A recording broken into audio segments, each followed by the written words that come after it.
कि मेरा गुलशन के साथ मैटर सॉल्व हो गया। तो दोस्तों, ना ही अब किसी की भैंस बिकेगी और ना ही किसी को आधा कट्टा जमीन खरीदना पड़ेगा, क्योंकि दोस्तों पारो आरती और गुलशन जी का जो मैटर था वो पूरी तरीके से सॉल्व हो चुका है और दोनों एक साथ रहने वाले हैं। मैं लाइव आई हूँ आप लोग को कुछ बताने के लिए कि मेरा गुलशन के साथ मैटर सॉल्व हो गया।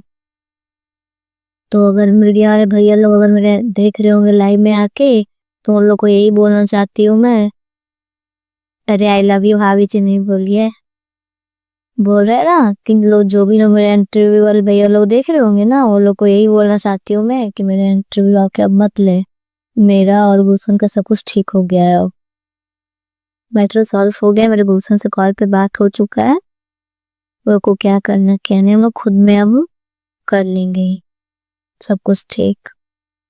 आप लोग का बहुत ज्यादा सपोर्ट हमको मिला, उसी कुछ से आज मेरे तक घर भी बस चुका है।